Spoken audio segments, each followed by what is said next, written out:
jealousy or whatever it was that people were using to attack me.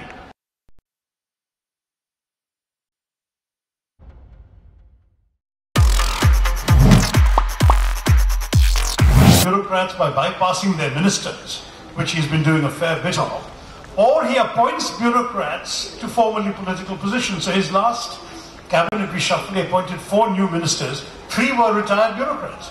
And may I also point out that the retired bureaucrats did not seem to be put into positions relevant to their... So somebody from the Foreign Service was put in the Urban Development Ministry, somebody who knows about urban development was put in elsewhere.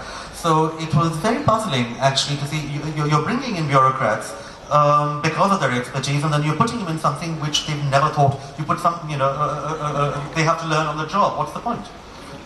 Exactly. I couldn't have put it better. Oh, well, you should have. This is what we rely on you for, Shashi. All right, we've got about 20 minutes left, and because Shashi is not known for brief answers, not a soundbite here. I'm going to now turn to the audience and try and get beyond the back. So why don't we start with the lady in the white in the middle row there. Could you stand up now? Yes.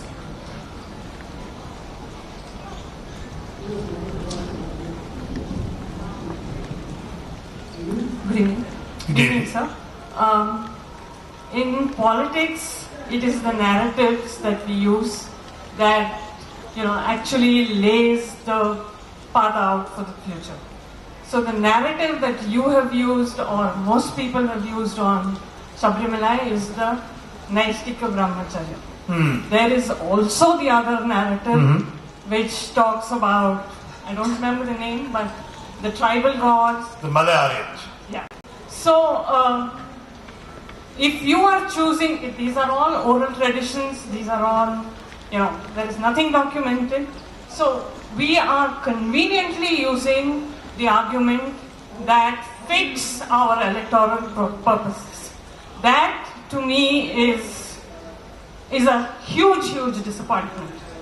Okay, let me respond to that in a different way. I'm not going to argue with you, but let me ask you, if you believe that the ideas, the ideals, the issues that I have been working on, pushing and propagating across my 10 years in politics and in Parliament are worthy of support and worthy of perpetuation, and that therefore these ideas should be given a chance to continue being perpetuated and propagated from the parliamentary platform, would you not think it would be foolish of me to deny myself the opportunity to get those ideas across by losing an election on the issue, on any one issue, this one or any other?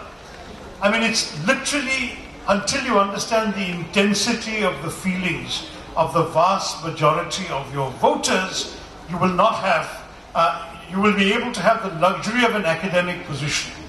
But for me, I'm talking to people every day. I mean, just last week, there were a lack of people in the Putturikandam Maidan in Thiruvananthapuram opposing women's entry, and the vast majority of them were women of the age of reproduction. And the photographs in the newspapers will tell you the story. What can we do about this? This is what people do. They really feel that this court judgment has kicked them in the gut.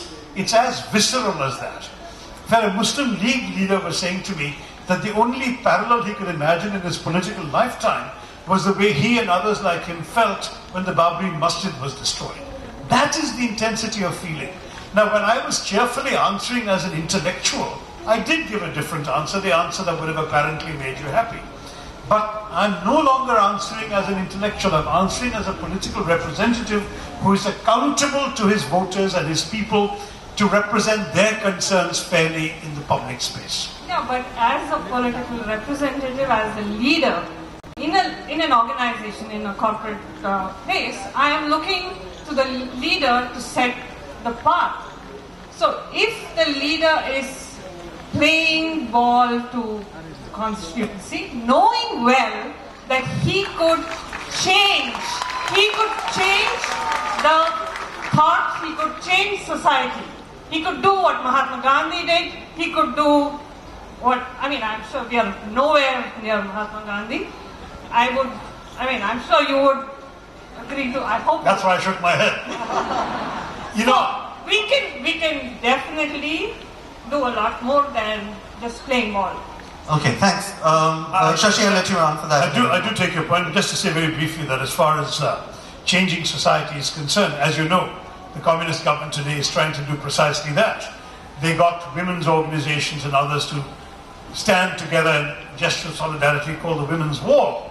But the moment they said that was on this issue, most of the women, or many of the women who participated immediately denounced the wall they had stood in and said our standing had nothing to do with the wall. Had nothing to do with Shabarimala, I beg your pardon. Had to do only with the Navodhanam, the Renaissance of Kerala, which is what the issue was sold to us as. Not the Shabarimala issue, but the issue of the wall. So there are all of these complications. I'm afraid the politics of this are truly inextricable from the issue as they are. But I respect your point of view. And believe me, many in my family would agree with you. I'm not taking an easy way out. At the same time, by grasping the nettle, I'm doing what I consider to be the responsible thing for the larger issues that I do wish to pursue. Just to follow up on that, Shashi, do you feel that it was impossible to stay silent if you did not agree with your constituents? That's obviously the answer. I frankly did stay silent for a month after my initial welcoming of the judgment. But the problem is I have a conscience. And I felt that for myself, as much to explain my position to myself as to the voters, that as somebody who had constantly engaged in public reflection and debate, why do I write these political articles? It's very much to engage with people about the ideas that matter to me, that it would be hypocritical of me to stay silent. And that's why I've written just 2 pieces on this, but both fairly lengthy, in both Malayalam and English.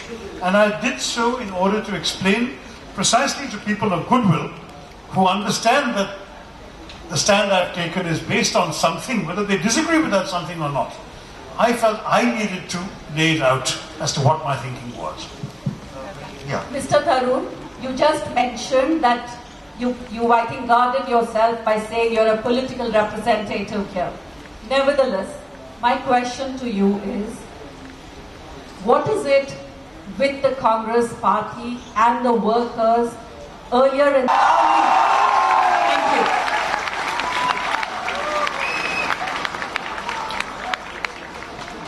A party is a political vehicle. A party is a vehicle for ideas. It is the machine through which candidates are elected. It's also an embodiment of a set of values, a kind of thinking that is right for the country. Today, essentially, we are down to a choice between 2 kinds of thinking. I would even go so far as to say the forthcoming elections is a battle for India's soul, because we have seen a fundamentally different idea of India being advocated by those close to the ruling party. And to me, therefore, there was no choice. If you believe in the kind of idea that emerged from the freedom struggle, where one set of people said that religion should be the determinant of nationhood, and that was the idea of Pakistan, and another set of people said, no, religion will not be the basis of our nation. We will be a nation of everyone and for everyone, and that was the idea of India. We now see a determined effort to smuggle in the idea of Pakistan into India. And I think that needs to be resisted. To my mind, therefore, the vehicle that is credible nationally, what do we have? We basically have the Congress on the one hand, the BJP on the other, and a whole bunch of regional parties. Even the Communist Party is basically a regional party. It could be calling itself Kerala Desam if it wanted to, because it really has no other presence anywhere else. So the question is, which side of the line do you find yourself on this big existential, moral, political question? To my mind, the only conceivable line is that of the Congress. Now, it so happens that in the Congress, the DNA of the party is inextricably linked with that of the Gandhi family. If tomorrow there were a free and fair election pitting our present Congress president against anyone you could care to name in the Congress party, I assure you he would win the election hands down amongst Congress workers. Now the point is, a party, its leadership is determined by its workers, its culture is determined by its members and its party officials and so on. And therefore, those of us who recognize that in the Congress party, if we wish to pursue certain ideals, we accept the party the way it is, then the question that you ask essentially becomes irrelevant. It's not a question we need to ask ourselves, because indeed, in the phrase that Mr. Modi's supporters love to say, there is no alternative. And in the Congress party, there is no alternative. So I have a supplementary to that. Why is it that people, in your opinion, you seem to think of politics, therefore, as a battle of ideas, Yeah. which is how you've just expressed it. But a large number of people, and I'm sure many of the people in the audience, seem to think of politics instead as a battle of personalities. And you may say that you're in the Congress for a battle of ideas, because it is on the right side in the battle of ideas. And others may claim that, yes, but it is permanently on the wrong side in the battle of personalities. Fix that. Well, first of all, we don't have a presidential system. So we need to educate the voters. I mean, they're voting for an MP. They're really voting for two things. A person who will represent them in Parliament and look after their interests, the interests of their constituency.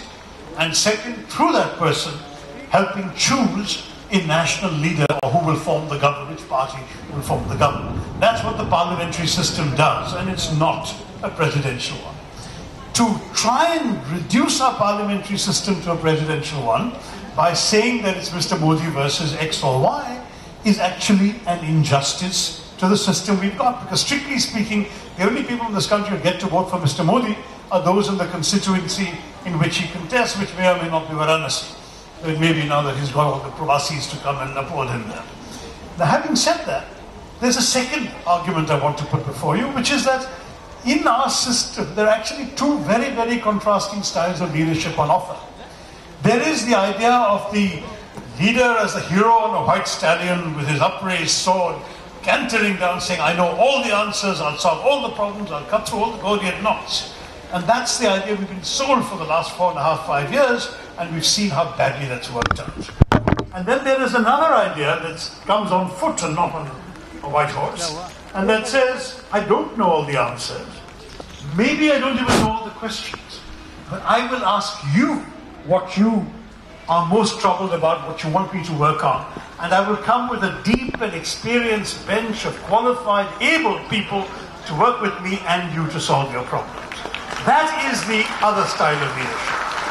And in our system, in a parliamentary system, that's the way it's supposed to work.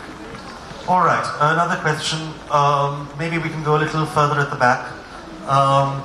Can the young gentleman in the red at the back stand? We came into power in 2019. You also mentioned that if they get 2/3 of the majority in Rajya Sabha as well, they will go on rewriting the constitution and they will do anything to what is possible to make India Hindu Rashtra. And secondly, you said this is not the real agenda of BJP. You said that BJP will disclose the real agenda when they will get power in both the houses, Lok Sabha as well as Rajya Sabha. So we are a bit confused which one to believe. Okay. No. So I mean, first of all, the BJP and its supporters in the RSS and the Sangh Parivar have never denied. In fact, on the contrary, they have repeated that their agenda is eventually the creation of a Hindu Rashtra. They just haven't had the numbers. Because in our system, you need both the Lok Sabha and the Rajya Sabha and half the states. Well, they've got 2/3 of the states until the December setback. And had it not been for that setback, they were on course to get an overwhelming majority in the Rajya Sabha within 4 years. So the time that I made that argument was that had they won the 2019 Lok Sabha elections and had also had a majority in the Rajya Sabha, plus already more than half the states, there would be no impediment should they wish to turn India into something that it was never meant to be, a Hindu Rashtra. And the problem with the BJP is facing right now is they've had the setback in 3 states, which means those legislatures will not elect so many BJP MPs anymore. And secondly, that they've got their backs to the wall when it comes to the Lok Sabha elections. They did so well in 2014 that they are going to find it impossible, even in the best case scenario for them, to come close to the numbers they had last time. And therefore, it seems to me this worry is much less today than it was even 3 months or 2 months ago. But basically, their long-term objective is clearly this. And the proof of it is what I was saying earlier about Mr. Modi. You know, in American politics, there's this belief that the Republicans campaign on guns, God, and gays, the sort of cultural nationalism. And then they come to power and implement their real agenda, which is economics. Giving tax breaks to the plutocrats, helping the big multinational corporations, all of that. That's the way the Republicans play bait and switch. In India, it seems to be the opposite. Mr. Modi campaigns on economics, talks about development, and having comes to power, the only people who have free reign and are flourishing are the cultural nationalists, the cow vigilantes, the Gharwapasi types, the love jihadis, all of these characters. They're the ones who have been given a free hand, whereas the ostensible agenda of economic development is nowhere to be seen. So that's the proof that the real agenda that matters is power for the sake of a majoritarian Hindutva agenda.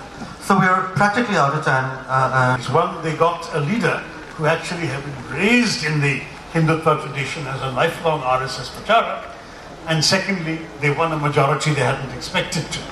Remember, Mr. Vajpayee led a coalition. He had 23 parties in the NDA, of whom only one, the Shiv Sena, shared its Hindutva agenda. Whereas Mr. Modi has coalition partners, but they're naam ke vaste. Even if every one of them left, as Chandrababu Naidu and the RSP of Upendra Kushwaha have done, even if all the rest left, he still has a majority in the lower house. And therefore, there was a sense of impunity which enabled them to bear their true colours. I think that was the difference between Vajpayee Sahab and Modi ji. Apart from personal temperament, inclination, Mr. Vajpayee being more of a conciliator, Mr. Modi being more of a fighter, all of this stuff, there is also the opportunity cost, as it were, of the number of seats you got involved. Thank you. We're all out of time, unfortunately, but thank you very much, Shashi, for being here and for supporting the festival as always. And thank you all for coming and braving the elements in this manner. Be signing, will you announce? Another big thanks to Shashi Tharoor and Mihir Swarup Sharma.